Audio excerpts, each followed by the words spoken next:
Ito po ay kadugtong at tatapusin ko na po yung topic natin last Sunday. Is a prayer without faith is dead. Amen? Sabi nga, mag-pray ka pa din kahit wala kang faith. Amen. Kasi, kaya ka nagpe-pray kasi yun na yung simula ng faith mo. Amen. Kaya, let's all grow in our faith life. Kasi hindi naman inassure sa atin na kapag tinanggap natin si Jesus, maliwanag na agad ang isip natin na manampalataya sa Kanya. We're still growing. Every one of us is still growing in our faith life. Amen? Sabi mo sa katabi mo, alam mo bang may faith life ka? Okay. Yung ating access sa Diyos ay prayer, right? So, nakikipag-usap tayo sa Panginoon sa pamamagitan ng pananampalataya. Siyempre, maraming pilosopong tao na hindi ko naman nakikita ang Diyos, di ko rin naman naririnig ang Diyos. So, bakit ko kakausapin ng Diyos? Pero thank you, Lord, kasi binigyan tayo ng Lord ng access through prayer. Tapos, recap tayo, no? Yung nakaraan, pinag-usapan natin ang iba't ibang mga statement of faith ni Jesus mula sa Gospel of Matthew. Siyempre, may mga ibang mga cross-references din tayo sa Biblia, lalo na sa 4 Gospels, na pareho din. Pero, particularly in the Gospel of Matthew, ay pinag-aralan natin ang iba't ibang mga nabanggit ni Jesus na uri ng pananampalataya. At yung number 1 is the centurion's faith. Ito daw yung Jesus-authorized faith. Ibig sabihin, dahil si centurion ay alam niya yung word na authority, ay itinuring niya si Jesus, dahil makapangyarihan si Jesus, nagpapagaling, tinuring niya si Jesus na boss, na commander-in-chief sa kanyang buhay. Kaya sabi niya, no need mag face-to-face, Lord, sa aking katulong, sa aking kasama. Diba? No need for face-to-face. Kahit online lang. Kasi nga, word mo lang. Just say the word, Lord. Just assure me with your word, and then my servant will be healed. How many of us, ilan sa atin ngayon, ang naniniwala dahil sinabi ng Diyos? Dahil nasa Biblia. The problem with us, we don't know kung ano sinasabi ng Diyos because we don't read the Bible consistently. We just quote the Bible. Diba? Para good feeling lang. Pero no, the Bible tells us everything sa pang-araw-araw nating buhay. It's a guidance, it's a map kung paano tayo lalakad sa direksyon ng Panginoon. And mas safe tayo when we are walking in the direction of God. Amen? So, hindi na yung audible voice na Eva, ito ang sinasabi ko sa'yo. Di ba? Wala nang ganun. We have the Holy Spirit confirming when we study the Bible, when we study the Word of God, kino-confirm ni Holy Spirit. Di ba? Sanctify the truth. The Word is truth. The Word is sanctified. Ang dami nang naganap, ang dami ng mga nangyari. Before, ang daming ginamit ng Lord na writer, pero sumatotal galing sa Kanya, galing sa Diyos, ang mga salita. So, ganun ba tayo? Naniniwala dahil yun ang sinabi ng Diyos. Amen? Naniniwala dahil yun ang sinabi ng Diyos. Minsan, pag puno-puno tayo ng negative, no? Diba? Wala na, hindi na ako asenso. Wala na, ganito na lang kami. Paano na? Wala kaming pera. Ako minsan, pagka gano'n naririnig ko, sabi ko, nasaan na si Jesus dun? Nawala na si Jesus. Amen? So kung naniniwala tayo, may sinasabi si Lord sa bawat sitwasyon na hindi natin gusto sa buhay natin. So una, kailangan yung pananampalataya natin, patatakan natin ng authority kay Jesus. Amen? Naniniwala dahil sinabi ng Diyos. Pakisabi sa katabi mo, naniniwala dahil sinabi ng Diyos. Pangalawa, na pananampalataya na atin diniscuss nung Sunday, desperate faith. Ito naman yung faith nung bleeding woman, yung inaagasan ng dugo for 12 years, at nung mga bulag na lalaki na lumapit kay Jesus. Bakit tinawag na desperate faith? Kasi sinubukan lahat. Si Jesus na lang ang hindi pa. Umabot ka na ba sa puntong ganon? Sinubukan mo lahat? Isa na lang, si Jesus na lang. Ito po yun, pananampalatayang desperado. Kasi lahat, sinubok na, lahat ng pera na lostay na, nagastos na. Para lang gumaan ang pakiramdam, gumaling, pero walang nangyari. Ito naman, sabi ko dito, nagpasyang maniwala dahil sinubukan na ang lahat pero walang napala. Lalong lumalala. Amen? Kaya yung iba ayaw na magsimba, ayaw na mag-cell group, ayaw na ma-involve. Kasi tinitingnan niya yung buhay niya, wala siyang napapala. Pero alam nyo, bawat tao, kahit marami nangyari sa atin, darating sa punto, magpe-pray pa rin tayo. Kasi sinubok na natin lahat, wala na tayo eh. Diba? Wala na tayong, wala sabi nga ng iba, alas. Wala na. Kaya Lord, diba meron ng Ilonggo hindi ko lang masyado ma-pronounce. Diba kung ang translation kung wala ka sa langit, diba? Lagot ka sa akin. Kasi desperado na siya. Lord, lumalapit ako sa iyo.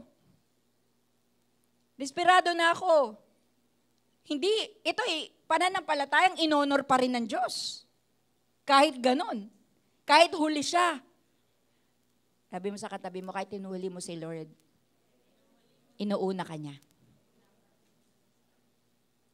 Grabe si Lord, no? Kahit di natin siya pinapansin gaano, hindi natin siya pinaglalaanan ng panahon, concern siya sa atin. Namamalasakit siya sa atin.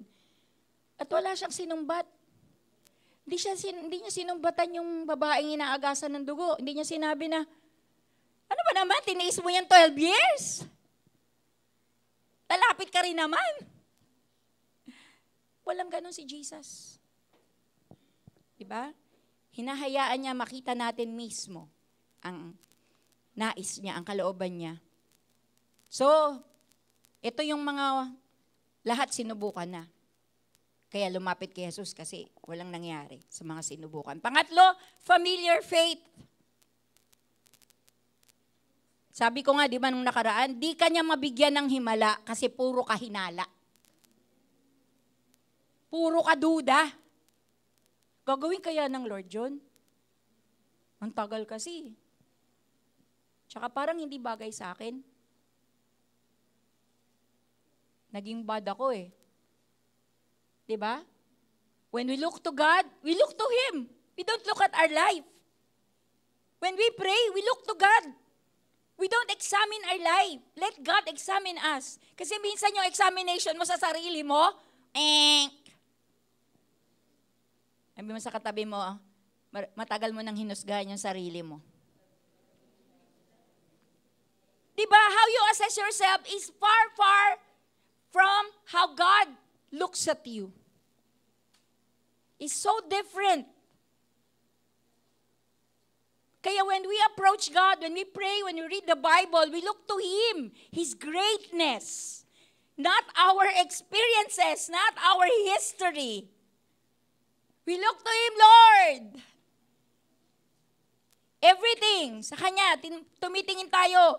Ito yung mga pananampalataya, hirap nang maniwala sa Diyos dahil kinain na ng sistema ng mundo. Punong-puno tayo ng trending sa social media. Punong-puno tayo na hindi na nakakapasok yung Word of God sa utak natin. Hindi na natin napaprioritize yung sinasabi ng Lord. Kaya kinakain na tayo ng sistema ng mundo. Ang daming technical. Naalala ko nung may inaalihan ng demonyo, ang turo sa amin, medyo technical eh. Di ba? O huwag kayo pipikit. Baka pitikin kayo. Di ba? Huwag kayo pipikit pa nagpipray kayo na napoposes. May mga technicals kami. Pero umaabot sa point na umuuro kami, takbo! Nakakatakot. So, yung pastor na lang naiiwan. Pero alam namin yung technicals. Alam namin yung mechanical way. Amen? And most of us, ang dami nating alam. Ang daming step 1, step 2, step 3. Lalo na sa social media, ang dami kong hindi alam. So, kailangan ko magpaturo. Minsan, si Mia na nagtuturo sa akin eh. Kasi madami akong hindi alam. People nowadays are so aware of social media, yet so ignorant about what God is saying. So let's go back to the Bible. Amen? Ito yung mga kamag-anak ni Jesus, kilala na siya, pero hindi siya pinaniwalaan dito sa ating text na ginamit natin sa familiar faith. Kinain na ng sistema ng mundo. Ito kasi yung ginagawa ng marami. Ito yung practical. Kaya ito yung gagawin. Diba? Wala nang fake kay Lord. Ito ay panlupang kaisipan, kaya hindi makuha ang makalangit na katuruan. Ito lang yung pangangatwiran, ito lang yung prinsipyo. Kaya kapag may tinuturo ang word ni Lord, may tinuturo ang Panginoon, hindi maintindihan. Because spirit to spirit, if your spirit is alive, that connects to the Holy Spirit and you understand the Word of God. Kaya kapag hindi natin naiintindihan ng Bible, lalo ng mga Chronicles, ano pa ba yan? Leviticus, puro mga hayop. Puro mga kahayupan. Sa Leviticus, di ba? Kakatayin yung ganito, kailangan 1 year old. Hindi natin maintindihan anong connect. Sino dito yung gano'n? Umamin, taas kamay. Hindi maintindihan sa part na yon. Lord, baka naman may mga numero pa? Ang tribo ng Isakar ay ganito karami. Ang tribo ng Naphtali. Diba? Anong connect? Diba? May tinuturo si Lord. Bakit yun nasa Bible? Kapag tumututok ka at humihingi ng Holy Spirit, teach me. Anong tinuturo nito sa akin ngayon? And when you connect to the Holy Spirit, by faith, the Holy Spirit will illumine your mind. Pagliliwanagin niya yung isip mo. Kaya hindi natin naintindihan ang Word of God kasi 90% ng utak natin social media galing. 10% na lang yung inaalaw natin kay Lord sa Word ni Lord. Kaya evaluate nyo din yung mga gadgets, kung gaano katagal hawak. Okay sana kung hawak nyo kasi nagsesend kayo ng mga encouraging words, Bible verses. Okay yun, spread the Word of God. Amen? Eh hindi. Comment dito, comment dun. To the point na nakipag-away na kasi nag-comment. Na misinterpret, na misquote. Diba? Sino dito aamin na kapag may nakitang may note o kaya may my day, nag-iisip, ay, ano kayo pinagdadaanan nito? Sino aamin? Taas kamay. Mga tao dito, maamin. Taas kamay. Yes, ako ganun din ako. Sabi ko, ano kayong problema nitong batang to? Pero, hindi ako nag-overthink ng matagal. I-chat ko na, relasyon ako dito eh. Sabi ko, anong meaning dito? Anong pinagdadaanan mo? Papanalangin kita. Diretso. Amen? Because you love the person. Hindi yung pinagdadaanan niya. Tapos i-chika mo, huy, yung ano, may story yun. Si ganto, may pinagdadaanan niya ata. Ala, nag-spread na. Diba? Tingnan mo yung katabi mo. Concerned ka ba dyan? Yung mga binata, baka concerned lang kayo sa liligawan nyo. Huwag ganon. Diba? Concerned kayo na lahat tayo, kung may pinagdadaanan, magkatulungan tayo na tayo ay umangat, tumaas, lumakas ang loob na harapin ang araw-araw sa buhay. Amen? Hindi puro social media yung laman ng utak. Minsan marami na ngayon parang baliw eh. Ay, sorry for the word. Kasi susulok sa mall, susulok dun sa may mga halaman, tapos gaganang-ganan. Nung pala nagti-TikTok. Sabi ko, ano yun? Tapos mga pesa yun, nagsasalita. Diba? Mga ambush na mga location shooting. Nung araw, ang mahal ng bayad sa mga ganon. Ngayon, libre na. Isang click lang. 'Di ba? Paano nag-evolve? Pero masaya naman. 'Di ba? Yung iba naman sa atin sumasaya. Pero kapag nagiging ignorante na tayo sa salita ng Lord, mawawalan tayo ng pananampalataya. Kapag binagyo tayo ng pagsubok sa buhay, di mo na kaya. Di mo kakayanin. Matatawagan mo sino yung kinukwento ni Dean kanina? Matatawagan mo ba si Mama Rachel? Si Teacher Rachel kapag yung anak mo ay nag-iinarte? Diba? O, yung ibang mga, alam niyo yun. Updated kayo eh. Amen. Grabe, diba? Pinayayaman natin yung mga vloggers. Alam niyo bang ang dami ng milyonaryong vloggers ngayon? Kasi kada view nun, tumataas yun eh. Ang dami ng, biro mo ganun lang, yumaman na sila. Pero tayo, hungkag tayo sa word ni Lord. Amen? Hungkag tayo. Tas little faith. May faith naman, pero mahina. Ang example natin dito, si Peter. Nakalakad sa ibabaw ng tubig. Wow, laking pananampalataya, nakalakad. Di ba? Meron na ba kayong nakakita na ganon? Sa Bible? Bukod kay Peter? Naglakad sila sa Red Sea at saka sa Jordan River. Naglakad sila, pero hinawi ng Lord yung tubig, right? Nakalakad sila sa dry land. Pero si Peter, tubig talaga to. Nakalakad talaga sa ibabaw ng tubig. Amazing. Pero little faith ang sabi ni Lord. Bakit? Kasi nung makita na yung wave, yung alon, mataas, parang bumabagyo kasi nung time na yon. Yung malakas na hangin. Nagkaroon ng anxiety attack. Lubog. Sabi mo sa katabi mo, pag may anxiety attack, lulubog ka. Pero nung lulubog na siya, inawakan ni Jesus, halika, Peter. Sa tingin nyo, paano sila bumalik sa boat? Kinarga ba ni Jesus?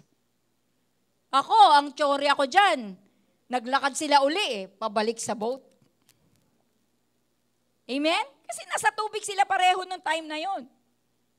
Pero little faith ang tawag ni Lord kasi umaalon na pananampalataya. Hindi niya ma-maintain yung faith niya kasi tinanggal niya yung mata niya kay Jesus. Pag tinatanggal natin yung paningin natin sa Panginoon, bumabagsak tayo. Nag-on and off yung Christian life natin. On and off. Active ngayong June, pagdating ng July, nanlalamig, nasa Alaska. Diba? May faith pa rin, pero mahina. Alon-alon. Amen? On and off, on and off. It comes and it goes. Paniniwalang nawawala pag nababahala. Pagka nag-worry ka na, pag may anxiety na, pag may fear ka na, nawawala na yung pananampalataya. Humihina na yung loob. Amen. Naalala ko yung kapatid ko. Nung buhay pa yung kapatid ko, nung bata pa kami, napapansin ko, nagko-complete siya ng mga clippings tsaka mga poster ni Bruce Lee. Sino dito kilala si Bruce Lee? Grabe po yung pagkasikat niya nung time nun. Kaya talaga ang kapal nung album ng kuya ko. Lahat ng clippings. Lahat ng pelikula pinanood ni Bruce Lee. Biglang namatay. Sabi nila overdose, sabi nila yung asawa din ang nagpapatay, ang daming mga ganong mga tsorya. Pero parang drugs talaga. Lungkot ng kapatid ko, parang gumuho ang mundo. And sometimes, most of us are like that. Meron tayong hinahangaan. We have people na we look up to. Kapag sila na yung nagka-problema, bumagsak, bagsak din tayo. Apektado tayo. Kasi nga, hindi dapat sa kanila, dapat kay Jesus. Kasi si Jesus may napatunayan na. Eh yung hinahangaan natin, may napatunayan ba? Kaya ba niyang iligtas ang ating kaluluwa? Bakit nagkakandara pa tayo? Kay Lord, konti lang yung panahon natin. Singit nga lang kay Lord. Pero kaya tayong iligtas sa kapahamakan. Amen? O ito na panglima. Panglima, persistent faith. Persistent. Ito ay istorya ng babaeng Kananea. Pag sinabing Kananea, hindi siya pure na Hudyo. Hindi siya pure na Israelita. May halo. Diba? Kananea. So, buksan natin sa Matthew 15, 21 to 28. Sabay-sabay po nating basahin. 1, 2, 3, go! Umalis si Jesus mula roon at pumunta sa mga lugar na malapit sa Tyre at Sidon. May isang Kananea na ninirahan doon. Basa naman, basa na nga lang At nagmamakaawa, sinabi niya, Panginoon, anak ni David, maawa kayo sa akin. Ang anak kong babae ay sinasaniban at lubhang pinahihirapan ng masamang espiritu. Pero hindi sumagot si Jesus. Kaya lumapit sa kanyang mga tagasunod niya at sinabi, Paalisin niyo na po ang babaeng yan dahil sunod siya ng sunod sa atin at nag-iingay.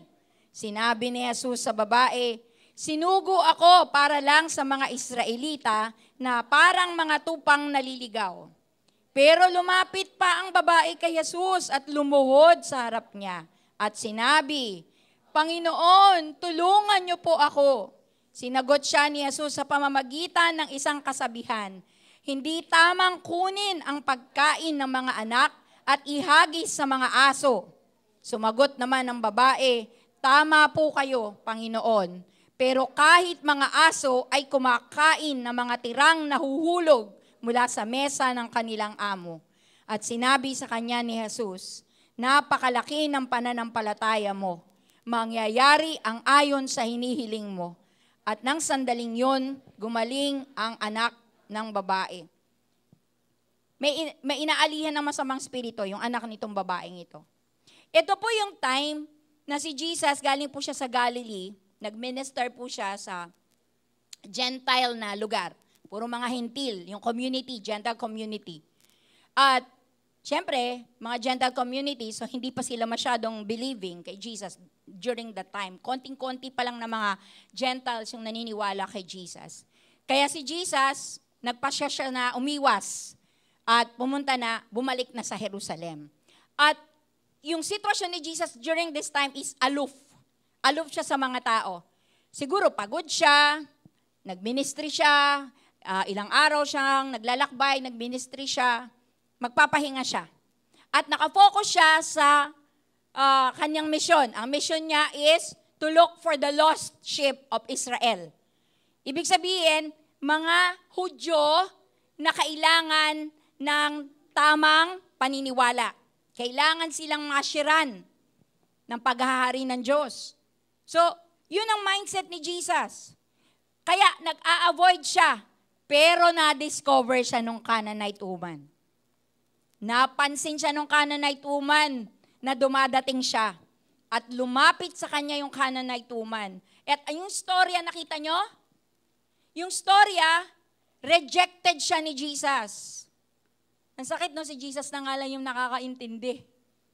Tapos rejected pa. She was really rejected. Dahil ang sabi ni Jesus, I was sent for the lost sheep of Israel. So mga taga-Israel lang. Hindi mga hentil. Pero hindi natinag yung babae. Sabing ganon, yung mga, sabi pa ni Jesus, no, patalinghaga pa yung sabi ni Jesus. Hindi pwedeng yung mga para sa anak ibibigay sa aso. Ang sakit. Akala natin minsan, pag nagsasalita si Jesus, hindi masakit. Alam niyo ba na kapag nagkakamali tayo, pag nakarinig tayo sa Lord, masakit din minsan. Kasi kailangan tayong magising sa katotohanan eh. Kailangan basagin yung paniniwala nating mali.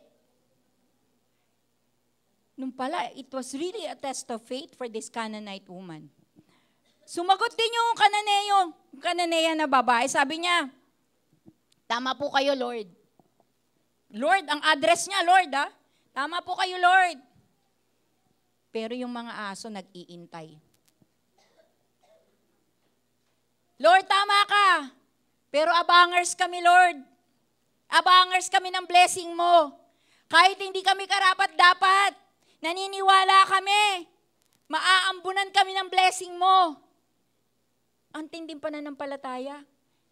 Kahit parang wala na sa linya. Pakisabi sa katabi mo, sometimes you're out of line. This woman was out of line. Kaya nga nire-reject siya ni Jesus. But because of that persistent faith, inisip niya, Jesus is a good Savior. At alam ko, sa isip-isip siguro ng babae, hindi niya pipigilan na maranasan ko ang kabutihan niya. Dahil mabuti naman, yung hinihiling ko para sa anak ko. Gusto ko lumaya ang anak ko mula sa atake ng demonyo. Amen? Mula sa atake ng masamang espiritu. Sino ditong naniniwala na ikaw madalas kang atakihin ng masamang espiritu? Alam nyo ba ang katamaran ay masamang espiritu? Alam nyo ba na ang chismis ay masamang espiritu? Alam nyo ba na pag nahuhusga kayo dahil sa nakikita nyo at naririnig sa tao, yan ay masamang espiritu? Tingnan mo yung katabi mo. Can you trust that person? Alam nyo, maraming nagtanim ng galit, maraming nag-away. Dahil hindi nila winork out ang kanilang differences. Why are we so conscious about our differences when we can work out our similarities? The things that we are in common. And when we have a common God, then we can understand each other. Amen? Maraming mga ganon, mga Kristiyano. Masyado nakafocus sa pagkakaiba. Hindi hinanap yung pwedeng magpagkaisahan. Yung pwedeng pagkasunduan. Grabe no, walang issue tong babaeng to. Hindi siya nasaktan. Hindi siya, sobra ka naman Lord, judgmental.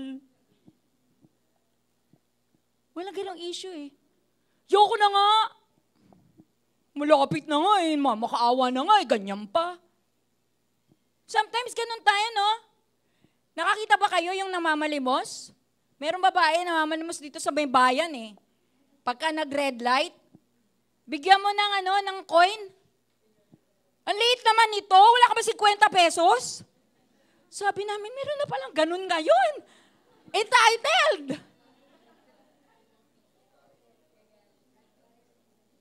Di ba? Amen. Ibig sabihin, hindi ako ipapayag na, naapihin niyo ako. Kahit namamalimos ako.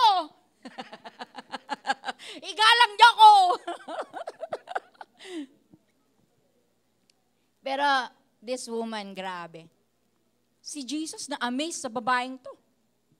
Kasi si Jesus na mismo tinatanggihan siya. And sometimes we feel God is really rejecting us. Sino dito yung aamin nakaranas ng gano'n na parang ayaw ni Lord? Parang hindi ka pinapansin ni Lord? Ako po, naranasan ko yun sa buhay ko.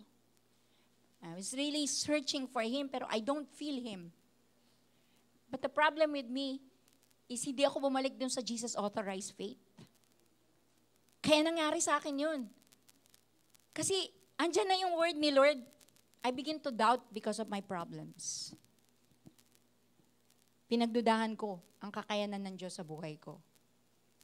Nangyari yun eh. Nakakaranas ka, nire-reject ka ng Panginoon, nasasaktan ka. Siya na nga lang yung pwede mong lapitan eh. Pero parang feeling mo parang ayaw ka niya. Yes, mahal tayo ng Lord, but there are times, hindi niya tayo gusto. Posible ba yon? Na may mahal ka pero ayaw mo? Yes.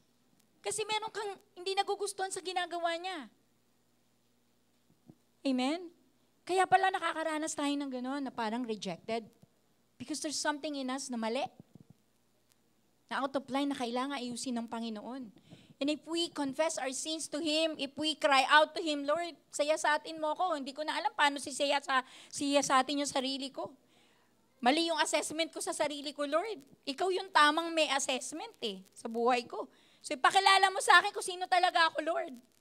Kasi minsan ako, nalilito na rin ako kung sino ako. Kaya nga may mga linyahan tayo na, hindi mo na ako atin. Bakit? Hahanapin ko muna yung sarili ko. Huh? Isa kang babaeng nawawala sa sarili.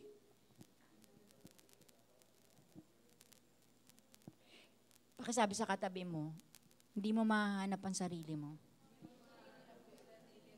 Pag lumapit ka kay Lord, papakita sa iyo ng Panginoon kung sino ka. Kung anong level mo, kung anong status mo. Amen? And surprisingly, He cares for us. That's what I like about God. Even though He rebukes us with our mistakes and sin, binibigyan niya tayo ng buwelo, ng mga hakbang para makabangon, ng mga solusyon para lumayo sa mga sama ng loob. Napakaigsi ng buhay. Amen? Wala siyang issue ng feeling of rejection. Laban! Amen? Talagang in-exercise niya yung paniniwala niya kay Jesus. Hindi natitinag kahit rejected siya. Tayo na masyado tayong entitled. Kung magtampo, wagas. May kilala ba kayo na hanggang mamatay, hindi nagpatawad? Baon-baon hanggang kamatayan yung galit at hinanakit. Alam niyo ba na nakakaapekto yung mga hinanakit na yan sa ating mga vital organs? And if we are managing our body, our physical life, hindi tayo magkikip ng basura. Kasi basura yung galit Basura yung tampo. Basura yung hinanakit. Sisirain tayo niyan. Lalayo tayo sa tao. Mamarkahan natin ang tao. Akala mo, yung taong yun ang nabibigyan mo ng harm? Hindi, ikaw. Ikaw ang unti-unting nasisira dahil sa mga inipon mong sama ng loob.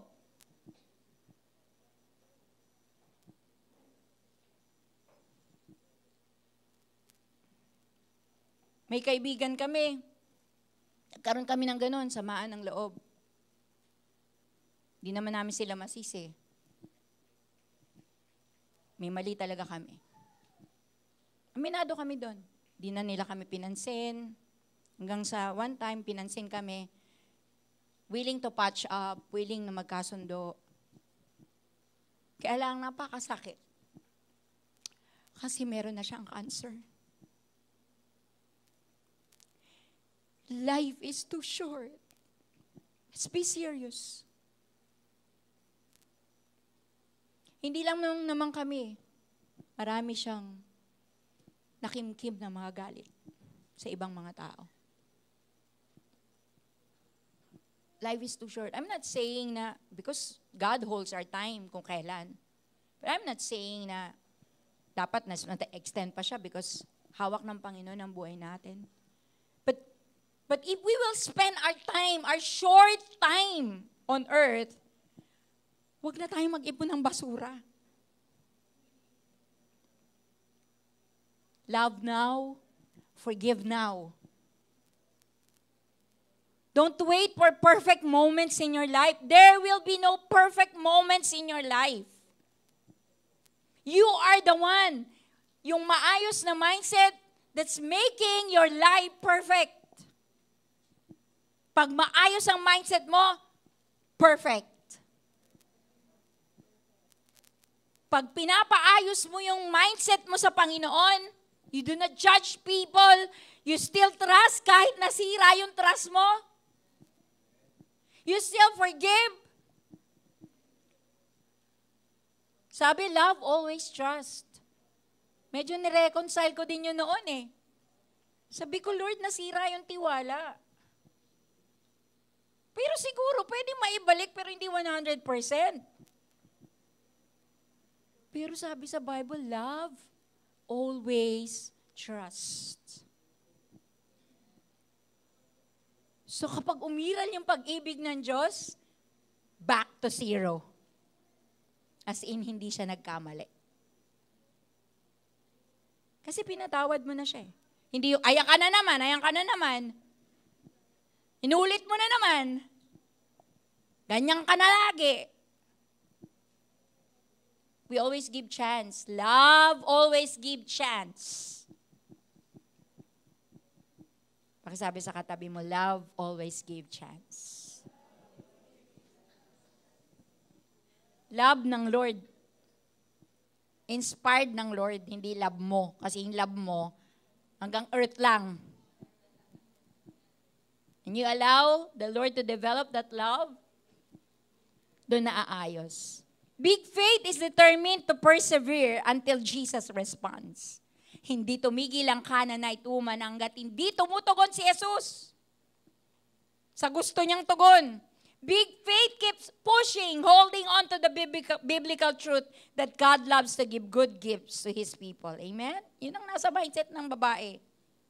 And hindi siya naiwasan ni Jesus. At ang response ni Jesus, woman, you have great faith. Sabi niya dun sa babae, antindi mo, girl. Ako'y hanga. Amen. Nire-reject siya ni Jesus, pero napahanga niya si Jesus. Grabing ugali. Grabing persistence.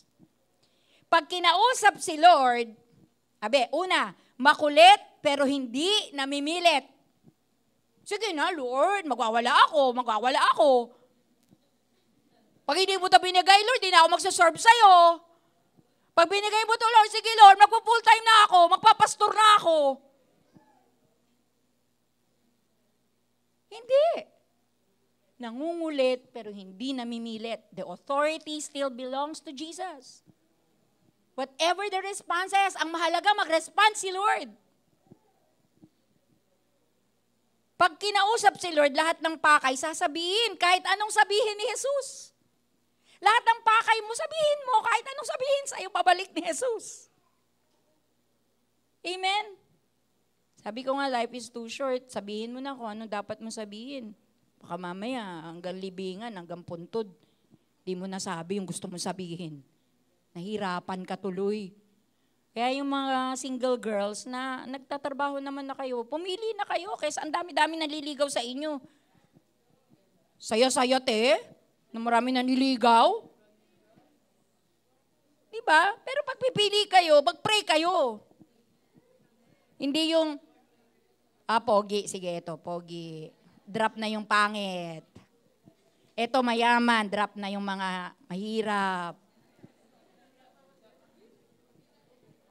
Di ganon. Amen? Umaasang pagbibigyan siya dahil mabuti ang Diyos para sa mabuti niyang kahilingan. She always believed that Jesus is good. Paniniwalang hindi naghihinala. Hindi nagdududa, bagkus laging nagtitiwala sa Diyos ng himala. Diba? Yung kanta ni Romy Dinglas, Diyos ng himala. Pang-anim, small but steady faith. Sa Matthew 17, ito naman yung tungkol sa pagbalik ni na Jesus sa kinaroroonan ng maraming tao, lumapit sa kanyang sanlalaki, lumuhod sa kanyang harapan at sinabi, Panginoon, maawa po kayo sa anak kong lalaki. May epilepsya siya at grabe ang paghihirap niya kapag sinusumpong. Madalas siyang matumba sa apoy at madalas din siyang mahulog sa tubig. Dinala ko siya sa mga tagasunod nyo, pero hindi po nila mapagaling. Sumagot si Jesus, kayong henerasyon na mga walang pananampalataya at baluktot ang pag-iisip. With exclamation point yan. Hanggang kailan ba ako magtitiis sa inyo? Dali nyo rito ang bata. Parang galit si Jesus eh. Kasi puro exclamation point eh. Sinaway ni Jesus ang masamang espiritu at lumabas ito sa bata at gumaling ang bata noon din. Nang sila na lang lumapit kay Jesus sa mga tagasunod niya at nagtanong, bakit hindi po namin mapalay sa masamang espiritu?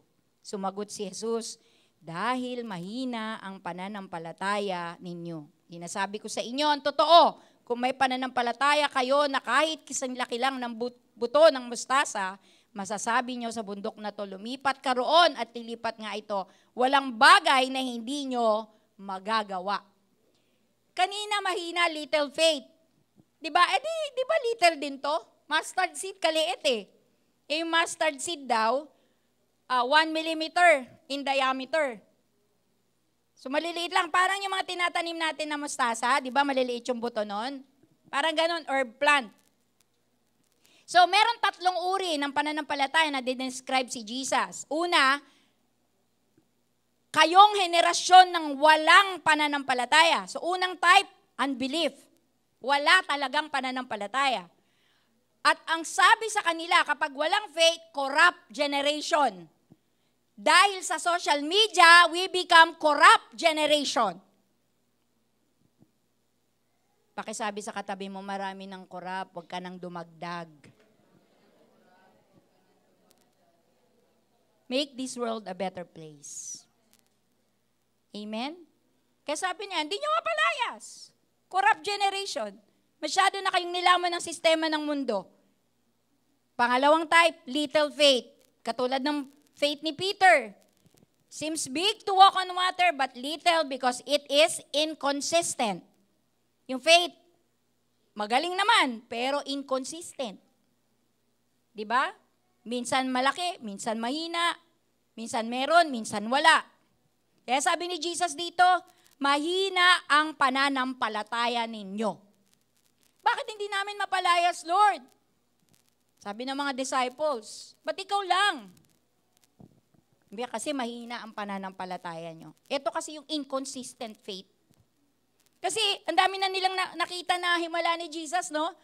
Pero hindi nag-i-stick sa kanila yung belief nila sa kapangyarihan at pwedeng gawin ni Jesus. Laging nagwe-waver yung kanilang pananampalataya. At eto na nga, yung pangatlong type of faith na sinabi niya, kung meron kayong maliit, kasing liit ng butil ng mustasa na pananampalataya, pwede niyong utusan ng bundok na tumapon sa dagat at ito ay mangyayari. Magagalaw niyo ang bundok. And bundok here represents problems, big problems, mga makalunod problems. Sino dito yung nagkaroon na ng mga makalunod problems? Yung level makalunod eh. Parang hindi ka na umihinga. Nagkaroon ako ng problema, utang. Parang lumubog na ako eh. So, unti-unti, ngayon, nakakahinga na ako. Si Lord din lang talagang magtatawid sa'yo eh. Si Lord din lang ang tutulong sa'yo. Walang imposible sa malalaking problema na hinaharap mo ngayon. Kahit kasing liit, kahit nagsisimula pa lang na naniniwala ka sa Diyos, mawawala ang mga gabundok na problema sa buhay mo. Magkakaroon ng solusyon ng mga gabundok na problema sa buhay mo. Sumunod ka sa Panginoon, isa-isa mong makikita ang solusyon na ibibigay sa'yo ng Diyos. Minsan kasi, we want God to solve our problems the way we want it. Hindi natin binabalikan yung Jesus authorized faith. Kung ano talaga yung perspective niya, kung ano yung direction niya. His way, not our way. His terms, not our terms. Amen? And look, to Jesus, the size of your faith doesn't matter. It's the steady or unswerving focus on Jesus that counts. Kahit nagsisimula pa lang yan, kahit konti pa lang yung pagkakilala mo sa Panginoon, Pero you begin to believe on Him. Steady lang yung faith mo sa Lord. Hindi nagwe-waver. Laging naniniwala sa Panginoon. Yun ang ibig sabihin nun. Yun ang gusto ng Lord.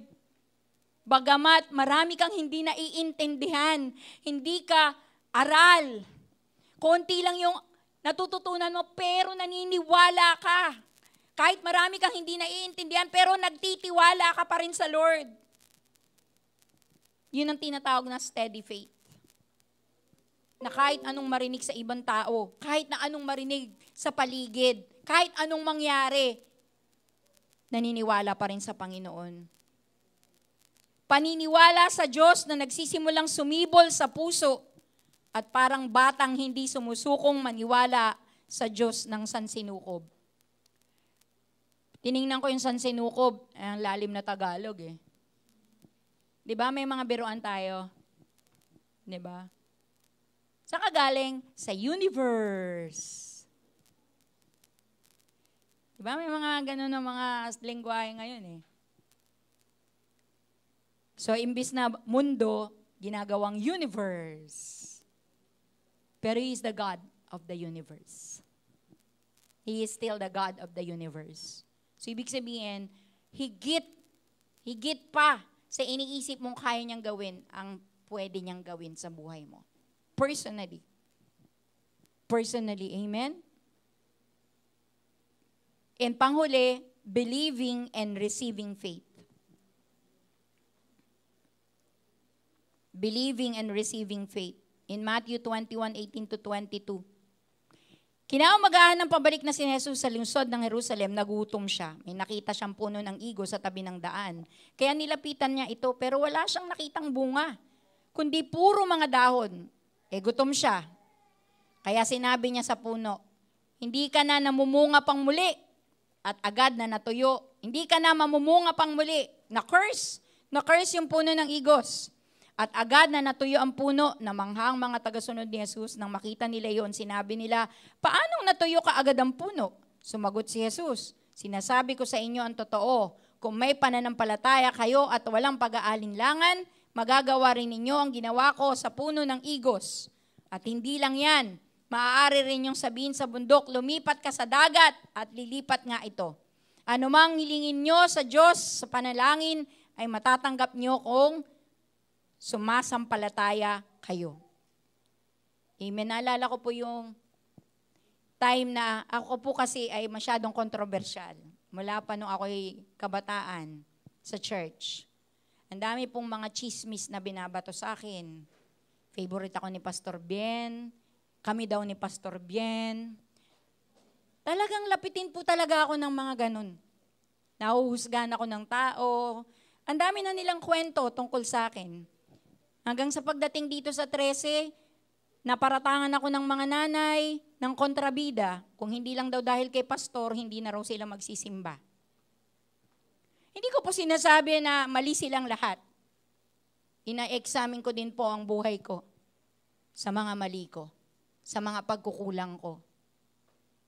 Pero meron palang panalangin na tinatapos mo na, sinusumpa mo na.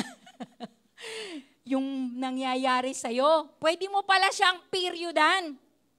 Kasi nag-pray po ako ng ganito, hindi naman po yung mga tao yung sinumpa ko. Kung yun po ang iniisip nyo. Sabi mo sa katabi, mali ka, kung yun ang iniisip mo. Ganito po yung prayer ko. Kasi I was really crying. Kasi kumbaga parang, ang saya mo, pastor yung asawa mo. Ang saya mo kasi alam mo, tutulungan mo yung asawa mo mag-ministry. So gagawin mo lahat. Magsisilbi ka sa mga tao. Gawin mo lahat. Kung anong sabihin sa'yo ng asawa mo, gagawin mo. Lilikod-likod ka lang. Hindi ka mag-front. Kasi nga yung kung anong ginagawa, pinapagawa niya, yun lang. Tapos ganun pa yung nangyari sa akin. Then I prayed to the Lord. I was really crying to God. And then umabot ako sa punto na sinumpa ko. Sabi ko, Lord, I know tinawag mo kami dito. Nasaktan ako sa ganitong mga bumulaga sa akin. Pero Lord, this is the last night that I'm going to cry over this controversies in my life as a pastor's wife. Tanungin niyo ako, kinabukasan, wala na ba sa isip ko? Meron pa rin, naiyak pa rin ako. Pero unti-unti, nagkaroon ako ng katatagan. And God gave me a brilliant idea. Ano yun? Ting umaga, pagdadating yung mga nag-church, pumupunta na ako sa pintuan, nagbebebeso na ako sa mga kababaihan. Good morning! Kahit na parang hindi ko gusto yung ginagawa ko. Parang OA. Kasi hindi ako normal na ganun. Pero God gave me that brilliant idea. I curse that power of controversy in my life. And I accepted that brilliant idea from God. Magmahal pa rin. Pakisabi sa katabi, magmahal pa rin kahit nasasaktan. Huwag mong markahan kung yan ay nakasakit sa'yo. Pero palayain mo yung sarili mo, take time. Hindi mo naman kailangan patawarin mo na, now na. As in, parang wala nangyari. Hindi may proseso ang damdamin Even God respects that. Kaya nga, may access tayo kay Lord to pour out everything to Him kasi ayusin niya yung heart natin. Amen? If we will allow God na ayusin yung heart natin, mas mabilis maaayos yan. I-release natin sa Panginoon, mas mabilis tayong lalaya. Hindi na tayo magkikip-kip ng basura sa utak at sa puso natin. Two components of faith prayer. Jesus is in charge and has the power to do anything. You believe that? He's in charge. He's the boss. At may kapangyarihan siya gawin ang lahat. Pangalawa, Jesus is in charge and has the power to do best or right. So sabi ko dito, naniniwalang makakatanggap ng pagpapala mula sa Diyos, sigit pa sa kanyang inaasahan. Naalala ko yung prayer ni Paul, yung may thorn in the flesh si Paul sa Corinthians. May sakit siya na dinescribe niya na parang tinik sa kanyang laman. Hindi maalis yung pain. Nagsasuffer siya dun sa pain. Pero tuloy lang ang ministry kahit in pain siya. Sabi, Lord, diba, take away this pain. Lord, tanggalin mo na tong pain na to. Pero anong sagot ng Lord sa kanya? My grace is sufficient for you. Meron ka mang dinadanas, sapat ang aking biyaya para sa'yo. Kaya mo yan. Kasama mo ako. Amen? Kahit na may pinagdadaanan si Paul, hindi tinugon May mga times sa buhay natin na kahit may faith ka, hindi tinutugon ni Lord yung pinipray mo. Right? Kasi meron siyang mas magandang plano. Naniniwala ba tayo na mas maganda yung plano ng Diyos sa buhay natin? Then irirespeto natin kung hindi niya binibigay. Sa pagpili ng asawa, kapag biglang parang ang dami ng kontra, mag-isip-isip ka. Diba kasi si Lord ang kailangang mangusap sa'yo. Kailangan, kuha mo yung direksyon ng Panginoon sa buhay mo. Sino dito yung handang sumibol yung pananampalataya sa Panginoon? Sino dito yung handang umamin kung ano yung level ng pananampalataya niya sa Panginoon? Pwede na po tayong tumayo. Sa ating conclusion, we may have different levels of faith, but just have faith in God when we pray. Kahit iba-ibang level tayo, let us not judge one another.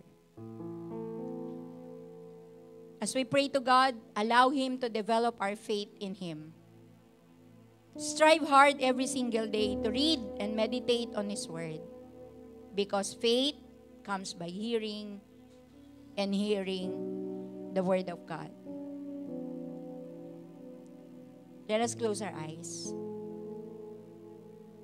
Gusto kong manawagan, kung meron kang gustong sumpain at itigil sa buhay mo, ipagkatiwala sa Diyos, isuko. Dahil nagpapahirap sa'yo ng matagal. Gusto mo that Jesus would be the boss of your life. That Jesus' word would authorize your life and your prayers. Tulungan ka sa mga struggles mo. I want you to come in front.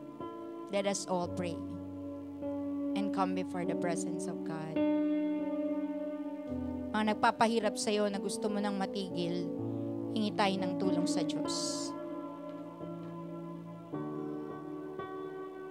Maring may nakikita tayong mabubuting halimbawa sa tao. Pero mababaw kung sila ang pagbabasihan natin. Ibase natin ang paniniwala natin sa sinabi ng Diyos. Sa lahat ng kanyang salita. Hayaan natin na tayo mismo ma-develop yung pananampalataya natin sa Panginoon. Kaya mo yan kahit nag-iisa ka. Kaya mong maniwala sa Diyos. Higit pa sa dati mong paniniwala sa Kanya. Kaya mong maangkin or matanggap yung mga pinapanalangin mo na nakakabuti talaga sa buhay mo. Kaya hindi ibinibigay makakasama sa'yo. Kaya ibinibigay makakabuti sa'yo at sa iba. You can still share. Sa mga nagpe-pray na pagyamanin ng Panginoon, kapag ang puso mo ay naging generous sa pagbibigay sa Panginoon, sa gawain ng Lord, naging generous ka, tumutulong ka sa iba, hindi ka mauubusan ng yaman. Hindi ka magigipit. Minsan ang inaasahan natin, maraming. Pero minsan si Lord, sapat-sapat yung binibigay kasi tinuturuan niya tayo. Marami pang tinuturo ang Lord sa atin. Just allow the Lord to increase our faith. Panalangin natin ngayon, Lord.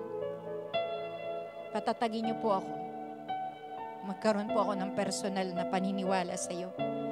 Hindi paniniwalang na-impluwensyahan lang, kundi ako mismo. May paniniwala ako sa iyo. May connection ako sa iyo. Inaalam ko yung isip mo, inaalam ko yung nais mo, inaalam ko yung plano mo sa buhay ko. Inaalam ko yung direksyon na binibigay mo para sa akin. Sinusuko ko ang buhay ko sa iyo, Panginoon. Patawarin mo ko sa aking mga kasalanan. Patawarin mo ko sa pagtatanim ng mga basura sa puso at sa aking isip. Sabi sa iyong salita, kung ano yung nasa puso, yun yung buka ng bibig. Kaya siguro ganun yung lumalabas sa bibig ko, kasi yun yung laman ko. Panginoon, linisin niyo po ako, patawarin niyo po ako. Bumabalik po ako sa bisa ng dugo ni Jesus. Sa aking pagkatao sa oras na ito, diligtas niyo po ako, Panginoon. Ligtas niyo po ako sa paninira ng dyablo sa buhay ko dahil sa hindi pagpapatawad, dahil sa pagdududa, dahil sa mga nawalang tiwala, mga hinanakit. Linisin niyo po ako, Panginoon. Gusto ko po maging handa sa nag-uumapaw niyong pagpapala, Panginoon. Dahil hindi niyo po ito mabubuhos hanggat marami pong laman na basura ang aming buhay. Pero Lord, gusto po namin yung nag-uumapaw na pagpapala mo, yung nagrurumagasang pagpapala mo sa buhay namin, Panginoon. Kaya we allow you, Lord, na ayusin kami. We surrender our heart to you, Lord, right now. Sama-sama po nating ipanalangin. Bahala na kayo kung ano yung blank nyo sa oras na ito. The count of 3, sabay-sabay po natin banggitin. Just pray this after me. Panginoong Jesus, pinuputol ko na at minawalang bahala kayo kung ano yan. Yung yung pinuputol nyo at tinatanggalan ng halaga sa buhay nyo upang mabigyan kayo ng Panginoon ng malaking pananampalataya. Yes, come on. Be passionate in praying to the Lord right now. Those unbelief, those familiar faith,